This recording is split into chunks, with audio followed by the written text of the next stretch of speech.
Hello everyone, welcome to my YouTube channel study miles with SS. Hope so आप सभी बहुत अच्छे होंगे। Okay, so as you all can see the thumbnail, आज हम लोग प्रीवियस ईयर क्वेश्चंस करेंगे रिसर्च एप्टीट्यूड का, और ये पार्ट 6 होगा। पार्ट 5 तक के लेक्चर्स मैंने ऑलरेडी अपलोड कर दिए हैं, बट बहुत पहले किए थे। तो इन सब के लिंक की जो प्लेलिस्ट है वो मैं दे दूँगी नीचे डिस्क्रिप्शन बॉक्स में। आप अगर चाहें तो ये वीडियोस जाके देख सकते हैं। ओके, सो आज हम लोग स्टार्ट करेंगे जून और दिसंबर 2012 के प्रीवियस ईयर क्वेश्चंस। और ये सीरीज़ कब तक चलेगी? 2020 तक ये चलेगी। उसके बाद 2020 से 2021 का अलग से आपको वीडियो मिलेगा, जो कि ये इस पार्ट में कवर नहीं होगा। ओके, और हाँ, ये मेरा टेलीग्राम चैनल है। इस लिंक के थ्रू आप टेलीग्राम चैनल ज्वाइन कर सकते हैं, और एक और लिंक है डिस्क्रिप्शन बॉक्स में दिया है, आप उस लिंक के थ्रू भी टेलीग्राम चैनल ज्वाइन कर सकते हैं। वहाँ पे आपको डेली के क्विज़ेस प्रोवाइड होंगे ऑफ पेपर 1 और कॉमर्स। इन 2 सब्जेक्ट्स के क्विज़ आपको वहाँ पे प्रोवाइड किए जाएंगे। सो अगर आप चाहते हैं क्विज़ को अटेंड करना, so don't forget to join my Telegram channel, link is in the description box. चलिए तो स्टार्ट करते हैं with the very first question of June 2012। What the question says, research ethics do not include. It means ethics हमने पहले ही पढ़ा था। Ethics का क्या मतलब होता है? Moral values. Moral values ethics का ये मतलब होता है। इसमें पूछा गया है research ethics do not include. इसमें से ऐसी कौन से एथिक्स हैं जो रिसर्च में आते हैं और रिसर्च में नहीं आते हैं? इनमें से कौन सा ऐसा एथिक्स है जो रिसर्च में नहीं आता है? सो ऑनेस्टी आता है। एक रिसर्चर को ऑनेस्ट होना चाहिए, ईमानदार होना चाहिए अपने काम के प्रति भी, और जिनसे वो डेटा ले रहा है उसके प्रति भी। ओके, इंटीग्रिटी भी होनी चाहिए, ऑब्जेक्टिविटी भी होनी चाहिए। बट सब्जेक्टिविटी एक ऐसा टर्म है जो नेगेटिव की तरफ ले जाता है। दैट इज़, इसमें बायसनेस होता है, पार्शियलिटी होता है। सो बीइंग अ रिसर्चर ये सारी चीज़ें नहीं इम्पॉर्टेंट होती हैं। बायसनेस नहीं होना चाहिए कि रिसर्चर को, पार्शियल नहीं होना चाहिए अपने काम के प्रति। तो सब्जेक्टिविटी क्या होता है? बायसनेस होता है। आप पार्शियल हो, ठीक है, you should be impartial. So henceforth ethics की तरफ कौन सा नहीं लेके जाता? That is subjectivity. सब्जेक्टिविटी जो होती है वो बायसनेस दिखाती है। क्वालिटेटिव होता है, बायसनेस दिखाता है। सो ऑप्शन 2 होगा इसका करेक्ट आंसर। नेक्स्ट पढ़ेंगे ex post facto research means. See again, types of research का ये टर्म है, ex post factos. Types of research भी मैंने 32 आई थिंक सो कराया हुआ है। लिंक डिस्क्रिप्शन बॉक्स में है प्लेलिस्ट का।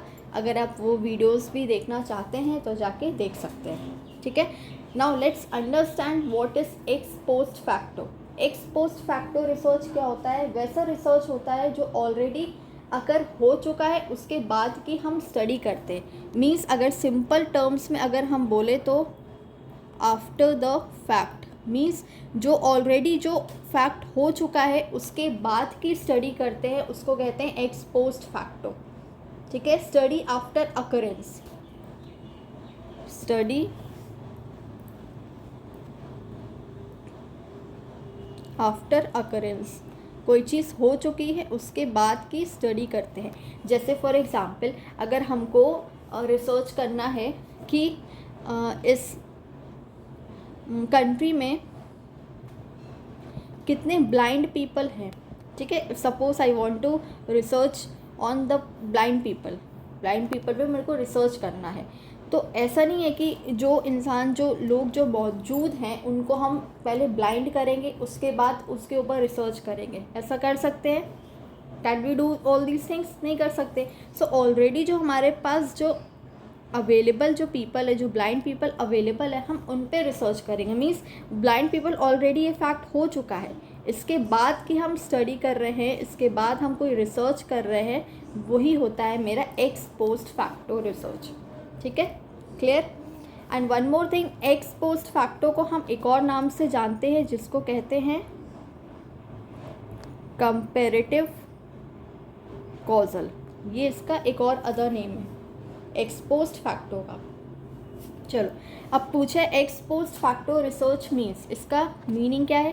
The research is carried out after the incident, the research is carried out prior to the, means prior means before, the research is carried out along with the happening of an incident, the research is carried out keeping in mind the possibilities of an incident. नहीं, अभी just हमने पढ़ा the research is carried out after the incident.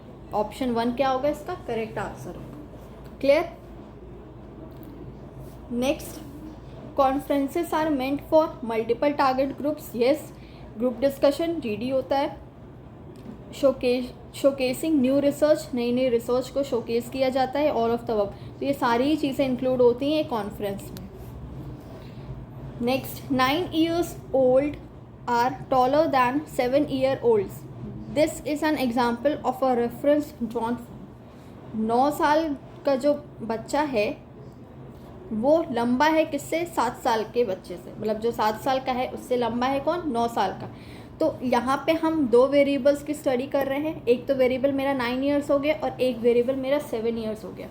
एक ही time पे study कर रहे हैं, क्योंकि टाइम यहाँ मेंशन नहीं है कि अलग अलग टाइम पे स्टडी कर रहे हैं। सो हम क्या अज्यूम करके चलेंगे कि एक ही टाइम पे स्टडी कर रहे हैं। सो हमने पढ़ा था जब हम एक ही टाइम पे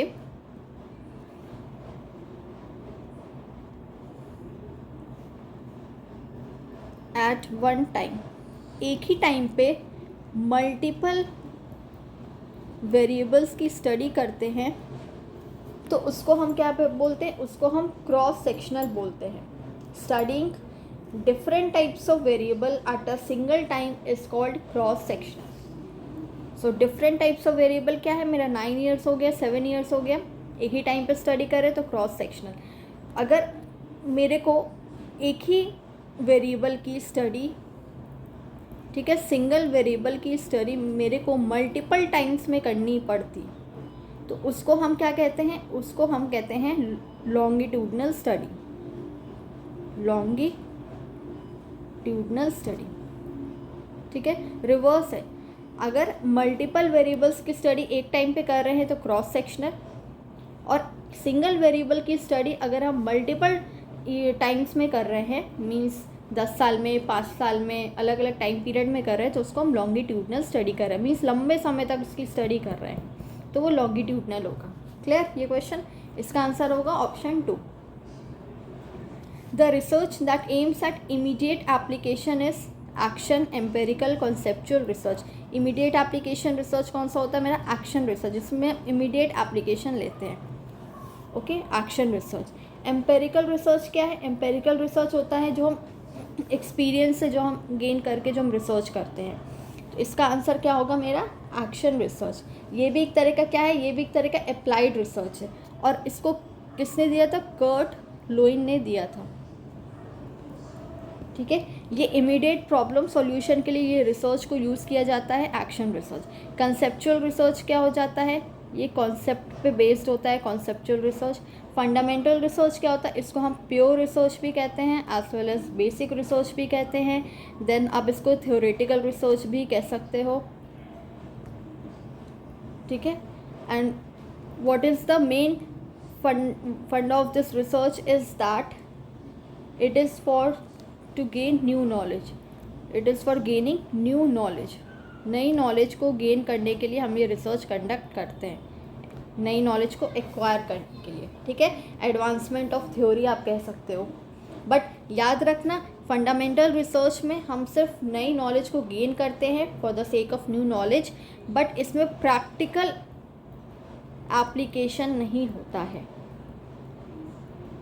ठीक है, प्रैक्टिकल एप्लीकेशन इसमें नहीं होता। प्रैक्टिकल एप्लीकेशन मेरा किस में होता है? कमेंट करके बताना कौन से टाइप ऑफ रिसर्च में प्रैक्टिकल एप्लीकेशन हम करते हैं। चलो, तो इसका आंसर मेरा है action research. For immediate problem is action research. Next है when 2 or more successive footnotes refer to the same work which one of the following expression is used. जब 2 या 2 से ज़्यादा जो फुटनोट्स होते हैं अगर एक ही काम में यूज़ किए जाते हैं तो उसके लिए हम et.al यूज़ करते हैं, दैट इज़ ऑप्शन 3। नेक्स्ट है, अब दिसंबर 2012 के क्वेश्चन यहाँ से स्टार्ट हो गए हैं। Identify the incorrect statement. आपको इनकरेक्ट स्टेटमेंट आपको फाइंड आउट करना है. A hypothesis is made on the basis of limited evidence as a starting point for further investigations. ठीक है, ये सही है मेरा. A hypothesis is a basis for reasoning without any assumption of its truth. हाँ, हमें सच पता तो नहीं होता, हम अज्यूम करके चलते हैं कि ऐसा होगा और फिर उसको हम टेस्ट करते हैं. हाइपोथेसिस क्या है? Proposed explanation for a phenomena. ये भी सही है. साइंटिफिक हाइपोथेसिस, साइंटिफिक थ्योरी, कोई थ्योरी होती है ये. साइंटिफिक हाइपोथेसिस नहीं.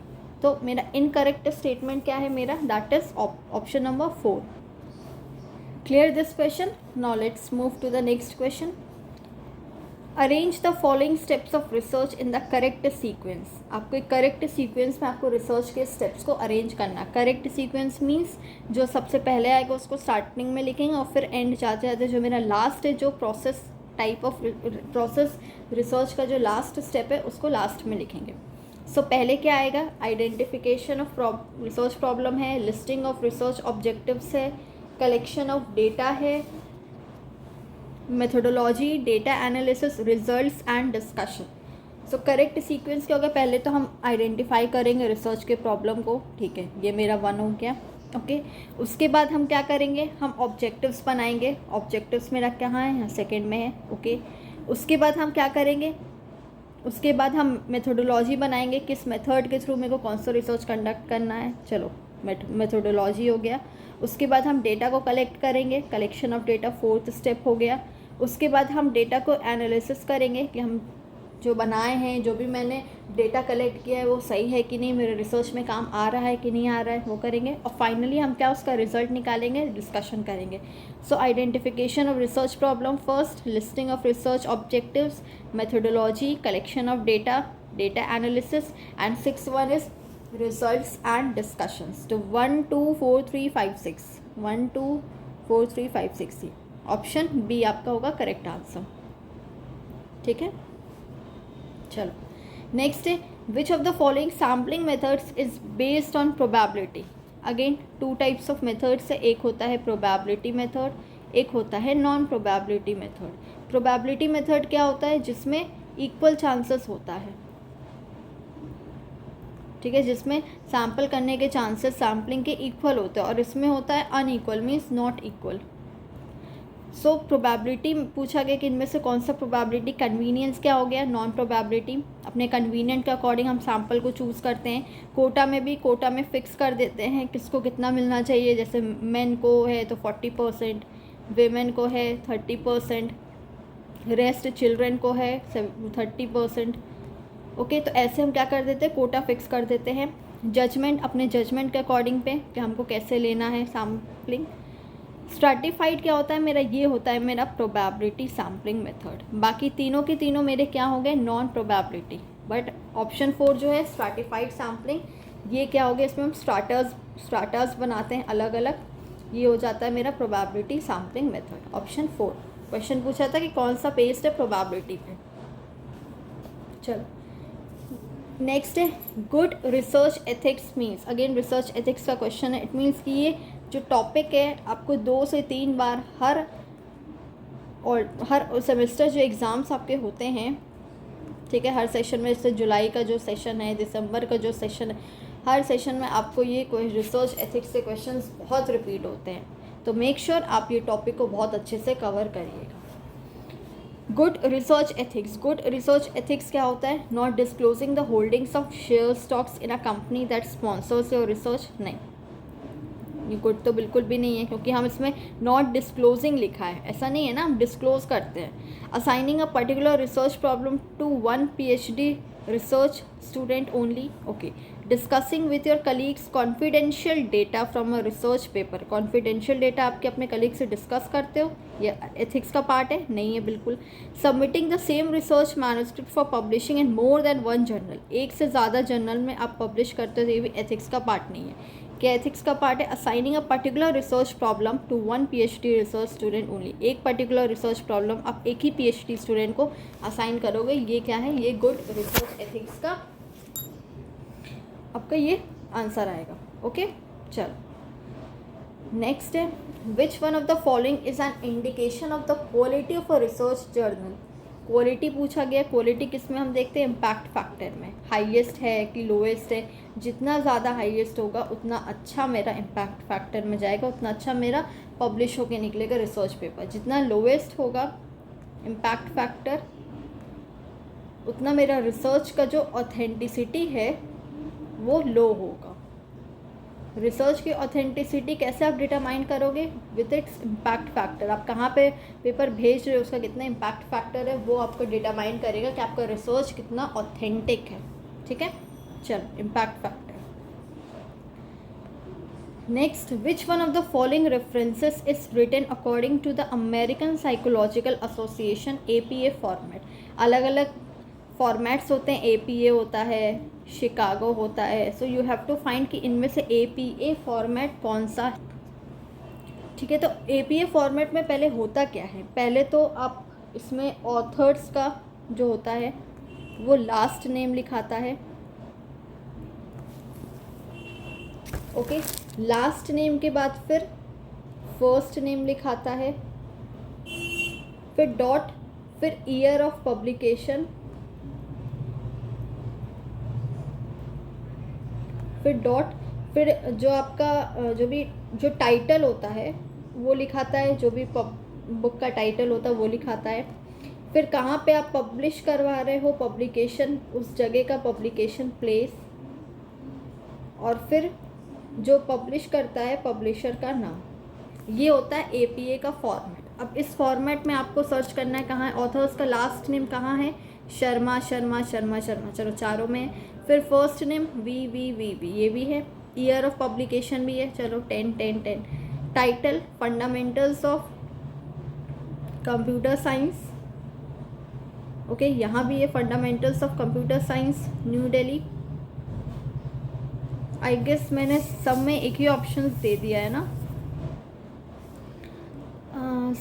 नहीं, सी, ऑथर्स का जो नाम होगा, ईयर ऑफ पब्लिकेशन, वो आपका ब्रैकेट में होना चाहिए, रिमेंबर। कहाँ कहाँ डॉट है वो भी आपको देखना होगा। सो ऑथर्स का लास्ट नेम तो चलो यहाँ है, उसके बाद क्या है, उसके बाद कॉमा होना चाहिए, कॉमा है सब जगह। फर्स्ट नेम जो है वो ये है, उसके बाद डॉट होना चाहिए। ठीक है, ईयर ऑफ पब्लिकेशन मेरा ब्रैकेट में है, तो ऑप्शन 1 में है ब्रैकेट में, एंड ऑप्शन 4, ये दोनों ब्रैकेट्स में, तो ऑप्शन 2 और 3 मेरा वैसे ही मेरा हट गया। उसके बाद पब्लिकेशन प्लेस, पब्लिकेशन प्लेस के बाद मेरा ये, पब्लिकेशन प्लेस के बाद मेरा ये हो, वेट, दिस वन, डॉट नहीं होगा, कॉलन होगा। तो पब्लिकेशन प्लेस के बाद कॉलन कहाँ पे है, यहाँ पे है, एंड ऑप्शन 4 में भी। ओके, बट एक चीज़ आप अगर नोटिस करोगे तो यहाँ पे जो ईयर ऑफ पब्लिकेशन के बाद जो डॉट है, ठीक है, ईयर ऑफ पब्लिकेशन के बाद डॉट यहाँ पे तो है आपका, बट आपका यहाँ पे नहीं है, यहाँ पे डॉट मिसिंग है। सो इट मीन्स मेरा ऑप्शन 1 होगा, वो करेक्ट सीक्वेंस में होगा। इसको मैं एक बार और अच्छे से लिख देती हूँ, वेट, रब करके, ठीक है, आपको और अच्छे से क्लियर होगा। Let me change the colour of the pen, okay, purple colour. See, APA का जो फॉर्मेट है, पहले क्या आएगा, ऑथर्स का लास्ट नेम, उसके बाद कॉमा होगा, फिर फर्स्ट नेम आएगा, उसके बाद फुल स्टॉप होगा, देन ब्रैकेट में आएगा ईयर ऑफ पब्लिकेशन, ब्रैकेट बंद, फिर डॉट होगा, फिर बुक का टाइटल होगा, उसके बाद फिर फुल स्टॉप होगा, पब्लिकेशन प्लेस, उसके बाद कॉलन होगा, पब्लिशर का नाम होगा, और फुल स्टॉप होगा। ये पेन बहुत इधर उधर भाग रहा है, इस वजह से ना राइटिंग थोड़ी वैसी हो रही है। होपफुली आप समझ गए होंगे। ऑथर्स का लास्ट नेम, फिर फुल स्टॉप फर्स्ट नेम के बाद, फिर फुल स्टॉप, फिर book, year of publication bracket में, उसके बाद फुल स्टॉप, फिर बुक का टाइटल, अगेन फुल स्टॉप, फिर न्यू दिल्ली, पब्लिकेशन प्लेस, उसके बाद कॉलन है, और फिर पब्लिशर का नाम। ओके, सो ये इसका APA का ये करेक्ट फॉर्मेट है, ये नहीं है, क्योंकि यहाँ पे आपको फुल स्टॉप नहीं दिया हुआ था, लास्ट में फुल स्टॉप नहीं है, ठीक है। ये आपका ये फॉर्मेट है। क्लियर हो गया होगा आपको अब। चल, सो ये था मेरा, हाँ ये मेरे सारे क्वेश्चंस थे दिसंबर के। सो होपफुली आपको ये वीडियो पसंद आई होगी, और अगर कुछ कमी लगी है तो प्लीज़ अपना कमेंट सेक्शन बॉक्स खाली है, आप उसमें अपना कमेंट ड्रॉप कर सकते हैं। और भी किसी टॉपिक में आपको वीडियो चाहिए है तो वो भी आप कमेंट कर सकते हैं। इसकी PDF मैं टेलीग्राम चैनल पे प्रोवाइड करा दूँगी, आप वहाँ से जाके आप डाउनलोड करके क्वेश्चंस को लगा लीजिएगा। उसके बाद यूट्यूब पे वीडियो देखिएगा फॉर आंसर्स के लिए, और नहीं तो आप वीडियो भी सिंपली देखेंगे तो भी चल जाएगा। चलिए, तो मिलते हैं फिर नेक्स्ट वीडियो में। Till then take care everyone, good bye.